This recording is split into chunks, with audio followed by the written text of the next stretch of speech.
Bueno, en este primer programa son las 11:36 en Buenos Aires. En este primer programa les anuncio que a esta hora más o menos pretendemos hablar con un intelectual, con alguien importante, con algún pensador siempre todos los sábados. Y bueno, elegí para el primero a alguien a quien admiro mucho por su claridad conceptual, por su valentía, por su precisión. Y alguien que tiene una relación muy particular con la Argentina. Vive en España, es una militante importantísima del Partido Popular de España, es una periodista, fue periodista del diario El Mundo y nunca se deja de ser periodista. Es autora de un libro muy interesante, se llama Políticamente Indeseable, y se llama Cayetana Álvarez Torero. Está en línea. ¿Cómo te va, Cayetana? ¿Cómo estás? Un placer conversar contigo. ¿Cómo estás? Igualmente. Bueno, primero te quiero preguntar, ¿cómo es tu relación diaria con la Argentina? ¿Vos tenés familia? Creo que tengo entendido que tu madre vive en Uruguay, pero parte de tu familia aquí en Buenos Aires, ¿es así? No, de hecho mi madre vive en Buenos Aires. Ah, está en Buenos Aires. Una temporada en España, pero vive en Buenos Aires y todo el lado materno, mi lado materno familiar, vive todavía en Argentina. Uh-huh. ¿Y eso qué implica para vos? Un contacto, porque yo te veo siempre, por supuesto, hablando de España, participando intensamente de la vida española, intelectual y política, pero ¿qué significa en el medio de eso la Argentina? Bueno, es un cordón umbilical que se mantiene con mi infancia y con los recuerdos del pasado, pero también con una preocupación permanente por el presente argentino, ¿no? Es el trasfondo de mi vida, ¿no? Mi vida política y cotidiana es España y sus problemas y sus avatares, a eso me dedico, pero mi preocupación de fondo, como un subsuelo, es lo argentino y los avatares argentinos que son casi tan intensos, son muchas veces más intensos que los españoles. ¿Pero vos te metés, por ejemplo, en los diarios argentinos y los lees? Sí. Veo los periódicos argentinos y también los programas de televisión que llegan a través de Internet. Estás muy conectada entonces. Y España, Argentina es un caso fascinante, desmiente la idea de que un periodismo brillante hace una democracia de calidad, ¿no? Hay un periodismo como en pocos países del mundo, con periodistas de un nivel y una categoría absolutamente excepcionales, y sin embargo es verdad que sigue siendo una democracia de ínfima calidad con gravísimos problemas institucionales, ¿no? Y sin embargo es verdad que no puede haber una democracia de calidad sin un periodismo de calidad, y por tanto es un primer paso importante para una recuperación argentina, que es una de mis obsesiones. O sea, yo siempre me revelo frente al tópico de la Argentina condenada a la decadencia y al fracaso, ¿no? Y el hecho de que tenga tan grandes periodistas es una muy buena señal. Cayetana, son anticuerpos. ¿Qué le pasa a la Argentina?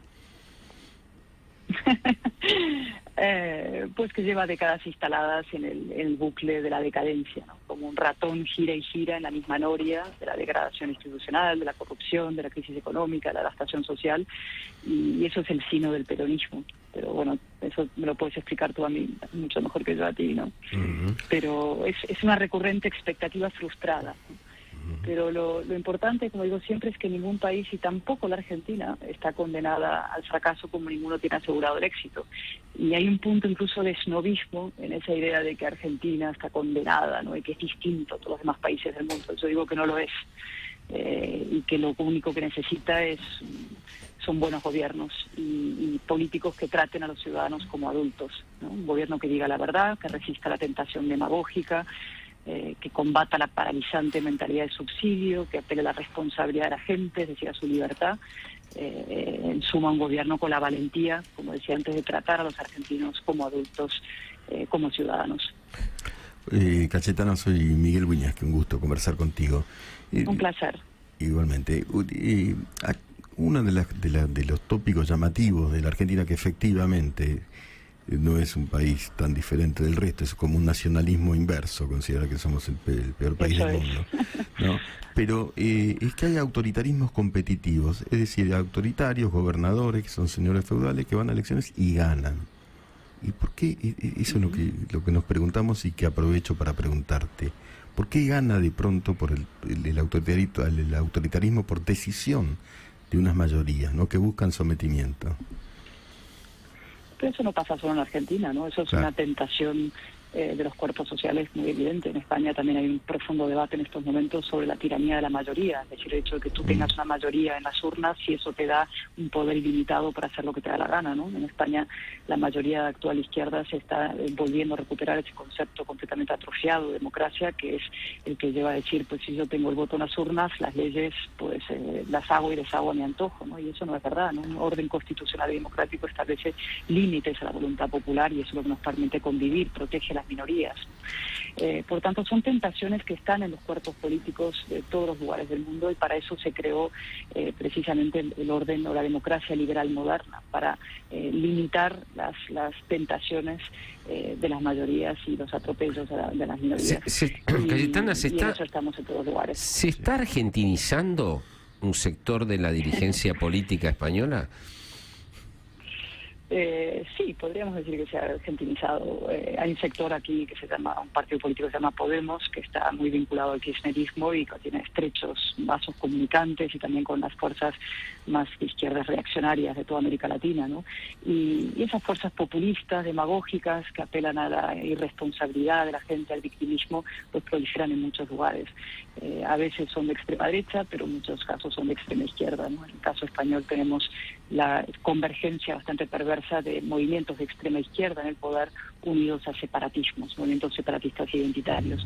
Quizás la gran novedad de las últimas décadas en el mundo son estos nuevos movimientos identitarios tan fuertes de la mano de la izquierda, que antaño era universalista y apelaba a la igualdad de los hombres en el mundo, y que ahora se esté, digamos, deslizando por esa pendiente completamente tribalista y reaccionaria, ¿no? Esa es quizá la gran novedad y España es un caso paradigmático. ¿Vos pensás que Ernesto Laclau, lo voy a decir no como él lo quería decir, él se quería presentar como Laclau, como si fuera francés, pero es Laclau porque es catalán, ¿no? De origen de catalán, un hombre de la izquierda nacional que se fue a vivir a Londres y que creó la Razón Populista, bueno, un teórico, ¿no? Junto a su esposa Chantal Mouffe, ¿tuvieron mucha influencia sobre ese grupo de Podemos? Enorme, sí, tienen mucha influencia. Ahora, también es un grupo muy sobrevalorado, ¿no? Cuando irrumpió Podemos aquí en el año 15 con los indignados, hubo un sector de la presunta inteligencia española y de la digamos, razón pública española que se quedó muy impresionado entre estos jóvenes universitarios y que citaban con gran aplomo, ¿no? a Laclau y a estos personajes, y a Foucault y a todo el postestructuralismo, el marxismo, etcétera. Pero en el fondo, si rascas un poco detrás, no hay nada, ¿no? Eran pequeños revolucionarios de salón, ¿no? Son revolutorio de salón, como se dice aquí, ¿no? Revolucionarios en patio ajeno que promovían para América Latina soluciones que jamás aceptarían para sí mismos, iban a Caracas a hacer la revolución con Maduro, a Bolivia, y luego lo intentaron hacer en Madrid. Y cuando tocaron poder, y la figura de Pablo Iglesias, eso es muy interesante, cuando llegaron de verdad a tocar poder, ser vicepresidente del gobierno, fracasó estrepitosamente. De hecho, acabó dejando la vicepresidencia del gobierno porque se aburría, porque la gestión verdadera del gobierno es responsabilidad, es sensatez, es cordura, son consensos, son pactos, es realismo, ¿no? La realidad te da el golpe de lo que puedes y no puedes hacer. Y estos pequeños revolucionarios y teóricos, lo que les divertía en el fondo era la arenga universitaria, y acabaron fuera. Bueno, el señor Iglesias concretamente acabó fuera y su partido ahora está en una crisis que ya veremos cómo resuelve. Me han contado que en la intimidad Felipe González está muy enojado con la tendencia Zapatero Sánchez, digamos, ¿no? El Grupo Puebla, toda esa movida, ¿no? Se ha transformado el PSOE, el viejo PSOE que conocimos y al que admiramos muchísimo en la década del 80 aquí en la Argentina. Sin duda alguna.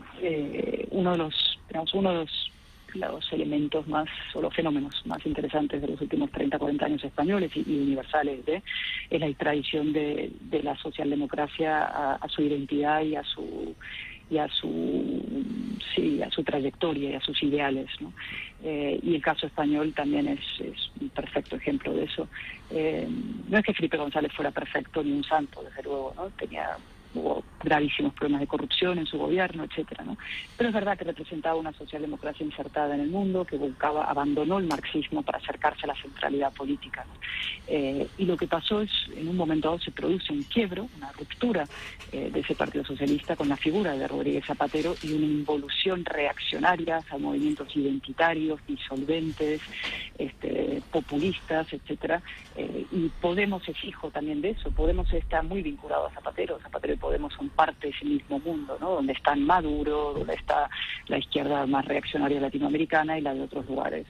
Y es verdad, Felipe González hoy, en fin, representa un viejo Partido Socialista que hoy ya no existe. Ese PSOE es el recuerdo de un pasado que ya no es, ¿no? Y hay mucha gente en España que sigue buscando ese PSOE, ¿no? Apelando a lo verdadero para el Partido Socialista, ¿dónde está para resolver los problemas españoles? Pero no es más que un recuerdo. Cayetana te va a preguntar otro Wiñaski, Nicolás Wiñaski. Sí. ¿Qué tal, Cayetana? Un gusto. Te quería preguntar por una situación que se está viviendo en España que no sé si es la contraria a la Argentina, pero nos suena raro, por lo menos a nosotros, que es esta cuestión del Tribunal Constitucional, ¿no? De paralizar al Senado para que no se renueven los magistrados de esa corte. ¿Qué está pasando con eso?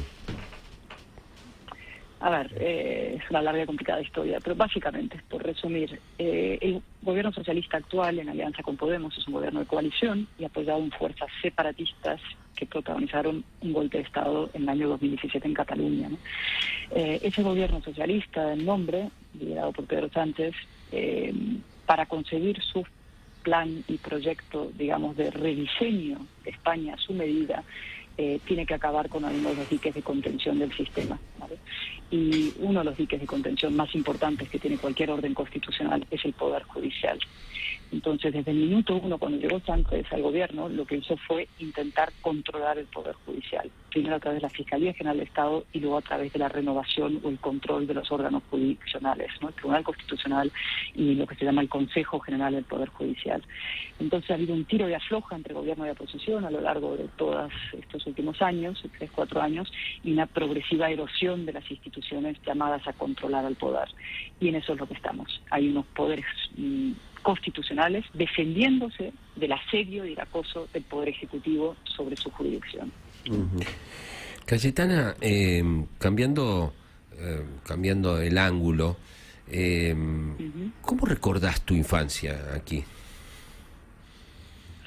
Pues una infancia feliz, una infancia de mucho campo, iba mucho Entre Ríos. Mi padre tenía lugar cerca de Gualeguaychú y otro pequeño lugar cerca de Gualeguay, donde había muchas marismas, muchos carpinchos, muchos caballos, y yo pasaba mucho tiempo en soledad en esas extensiones amplísimas de campo, de aguas y de juncos, y añoro eso profundamente, ¿no? Esa gran soledad de los esteros entrerrianos. Y luego recuerdo, por supuesto, mi infancia, la parte más familiar, la parte de Buenos Aires, mi abuela Beba, que murió hace poco tiempo, con 102 años, una vieja matriarca argentina, y era como el recuerdo de su mundo, de una Argentina que ya no es, ¿no? La Argentina de las camas con mosquitera y camisones de piel de ángel, por resumir, ¿no? De las viejas casas del Tigre, una casi de una época dorada que sucumbió hace ya mucho tiempo, ¿no? Y ella era una representante ya, muy, muy, muy póstuma ya, pero de ese mundo, ¿no? Un mundo muy civilizado y muy, muy cordial, y muy maravilloso, pero desaparecido de alguna manera. ¿Y dónde estudiaste? ¿Cómo fue tu itinerario dentro de la Argentina? Pues mira, yo llegué a Argentina de Inglaterra. Mi padre era francés, de origen español, mi madre argentina, y decidieron que muy de pequeñitas viviéramos en Londres. Yo viví en Londres hasta los 7 años, con lo cual tuve una infancia inglesita, ¿no? Y hasta los 7 años, coincidiendo con la Guerra de las Malvinas, mi madre decidió que nos trasladáramos a Buenos Aires para que tuviéramos algunos vínculos familiares y referencias de su mundo. Con lo cual llegué siendo una pequeña inglesita, un colegio inglés, un colegio Northlands, donde se reían de mis zapatos, porque tenía zapatos con cordones, que eran zapatos de inglesa, en plena Guerra de las Malvinas, y entonces yo era un poco la forastera, la extranjera y la del otro lado, la del otro bando, ¿no? pero pronto eso se disolvió y fui haciendo mi vida, mi infancia, mi adolescencia en ese colegio, que fue un muy buen colegio. Tuve la suerte de tener 2 maravillosos profesores, una pareja de jóvenes ingleses que me abrieron las puertas a lo que era mi ambición y mi aspiración, que era estudiar en Inglaterra. Yo quería acabar el colegio para ir a la universidad en Inglaterra. Me había quedado ese fondo, ¿no? esa voluntad de regreso. Y eso hice cuando acabé el colegio a los 17, 18 años, después de una adolescencia intensa como todas y muy feliz, debo decir, con un gran grupo de amigas de colegio y amigos. ¿En qué barrio vivías en ese momento, Cayetana? Yo vivía en la calle Mora Fernández, que es una calle del Palermo Chico, una casa grande, muy bonita. Mi padre vivía cerca, no vivíamos juntos, vivía cerca, y como te digo, íbamos los fines de semana mucho tiempo pasábamos en Entre Ríos, y yo tomaba el autobús para ir por las mañanas al colegio de North que quedaba afuera, en las afueras, en Olivos, y volvía y hacía una vida de bastante privilegiada, evidentemente adolescente porteña, ¿no? Pero con esa voluntad. Yo he sido siempre un poco solitaria, muy poco gregaria, muy poco de tribu, muy poco de grupos. Tenía un muy buen grupo de amigas, pero siempre era un poco distinta y tenía esa aspiración de irme a estudiar fuera. Y te fuiste. Terminé pronto el colegio a los 17 años y me fui a estudiar historia a la Universidad de Oxford, gracias en buena medida a estos maravillosos profesores que me enseñaron lo que tenía que aprender para poder dar los exámenes de ingreso y aprobarlos. ¿Y cómo te fue en Oxford? ¿Cómo fue la experiencia de Oxford? Pues en Oxford he escrito alguna cosa sobre eso y siempre lo recuerdo con enorme nostalgia, ¿no? Esa melancolía porteña la arrastro por todos lados. Ahí me hice adulta, ¿no? Oxford es un lugar que te enseña a asumir, digamos, tu propio destino en tus manos, el sentido de la responsabilidad. Para empezar, es un lugar que inmediatamente te hace sentir pequeñito, porque eres uno más de una larguísima cadena de personas brillantísimas, inteligentes, que han pasado por ahí, mucho más listas e inteligentes que tú durante muchos siglos, ¿no? Entonces tú eres uno más de una infinita cadena de los que vinieron y los que vendrán, ¿no? Y luego te enseña eso, a asumir tu responsabilidad, ¿no? La educación en Oxford es una educación basada en el diálogo socrático. No es una educación ni memorialística ni de profesor que imparte cátedra y los niños tienen que escuchar, aprender y memorizar, sino te invita a discutir, a tener espíritu crítico, a debatir, a aceptar opiniones que no te gustan, a buscar los mejores argumentos para defender tu posición. Es decir, es un extraordinario aprendizaje para el debate y para la vida. Eso por lo menos en mi época. Ahora sé que las grandes universidades del mundo, incluida la mía, están sufriendo una involución por la cultura de la cancelación y por la intolerancia, ¿no? Y la incapacidad de gente joven para aceptar opiniones que se salgan del mainstream, ¿no? De grandes tabúes identitarios y culturales que se imponen, ¿no? Y eso me parece una regresión gravísima. Pero en mi época era lugar de enorme fertilidad, de gran espíritu crítico y de debate, ¿no? Se animaba a los adultos, a los jóvenes, digamos, aceptar algo que me parece clave en la vida, que es algo que siendo mucho, ¿no? Que yo defiendo mi derecho a ofender y a ser ofendida por las opiniones ajenas. Me parece un derecho básico y que hoy está seriamente en cuestión. Cayetana, es interesante esto último que estás diciendo, sobre todo por lo que te quiero preguntar, que es un dato biográfico tuyo y que lleva su fantasía o es intrigante. Vos tenés título de nobleza, sos marquesa de Casafuerte. ¿Cómo es ser marquesa? Pues no es nada, no te hace. Ojo más que Miguel quiere ser menos que nadie. Acá hay varios que quieren ser marqueses, te quiero en este lugar, pero bueno, a ver, ¿podés contarlo? Sí. Como digo muchas veces, sí. Hay una frase muy bonita del Quijote, ¿no? Que le dice el Quijote a Sancho Panza: no es un hombre más que otro, sino hace más que otro, ¿no? Y ese es el concepto básico de ciudadanía que yo reivindico, y por eso me enfrento a las políticas identitarias, llámense nacionalismo, separatismo, feminismos radicales, indigenismo, ¿no? No es un hombre más que otro, sino hace más que otro a las personas, y ese es el gran avance de la modernidad política. Se nos juzga por nuestras conductas y nuestros hechos, no por ningún rasgo arbitrario, ni de sexo, ni de color de piel, ni de origen, ni tampoco de título nobiliario, lógicamente, ¿no? No, y a mí me ha pasado rebelde. tener debates con la Bueno, aquí me ha pasado tener debates con la izquierda. Con Pablo Iglesias tuve muy sonado debate parlamentario, que después de que yo le interpelé sobre su íntima relación con la violencia y los movimientos violentos, pues él se limitó a contestarme de la tribuna varias veces: señora Marquesa esto, señora Marquesa lo otro, señora Marquesa lo tercero, ¿no? Y entonces yo le dije, mire, le respondí sobre esta cuestión, ¿no? Y tuvimos una agria polémica que de hecho acabó en los tribunales. Pero, y ese es el fondo del pensamiento reaccionario, ¿no? Él, al contestarme, señora Marquesa esto, no se atrevía a contestar o a replicar mis hechos o mis argumentos, sino tenía que atacar una condición puramente arbitraria, en este caso un título nobiliario, que hoy en día ni añade ni resta. Claro, definitivamente, y además lo grave en todo caso es ser rentado por una narcodictadura como la venezolana, y eso sí es grave para Pablo Iglesias. En fin. Sí, desde luego. Pero es que los reaccionarios, este tipo de izquierda es así, la contemporánea, ¿no? O sea, dan lecciones de democracia, pero defienden a los grandes tiranos contemporáneos. Y hacen otra cosa que es bastante notable, que son muy duros con los dictadores muertos y muy blanditos con los dictadores vivos, ¿no? Por ejemplo, a Franco lo sacaron del Valle de los Caídos con un helicóptero, con 700 cámaras de televisión delante. Fue una epopeya del presidente del gobierno Sánchez sacar a un muerto del Valle de los Caídos como si estuviera ganando la guerra civil, ¿no? Con 80 años de retraso. Pero claro, con Maduro y gente así son enormemente blanditos, digo, ¿no? Claro, para ser, ¿no?, así de severo con un dictador muerto tampoco hace falta tener grandes agallas.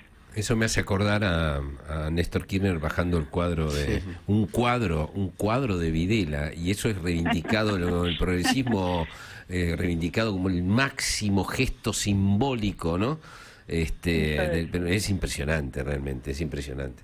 En general hacen eso los que en su día no combatieron contra los tiranos, porque en el caso español el Partido Socialista hizo muy poco. El Partido Comunista sí luchó contra el franquismo, etcétera, hizo la transición. De hecho, el Partido Socialista llegó luego y rentabilizó eso de manera muy notable. Felipe González sacó una mayoría absolutísima en el año 82.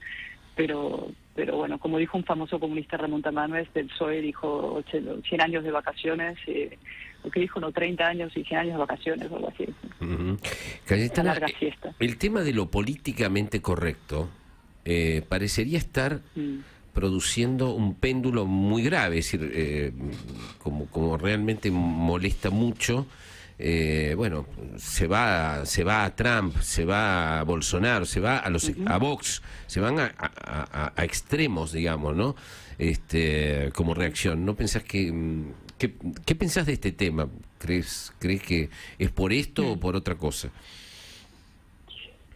Sí, yo creo que el gran problema es el repliegue del espacio liberal, ¿no? Moderno liberal. El espacio nacido en la Ilustración, con estas ideas que comentaba antes de la ciudadanía, ¿no?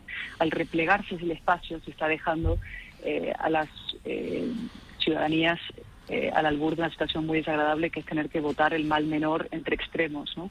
Y se produce efectivamente un péndulo identitario entre identitaristas de un extremo y de otro, ¿no?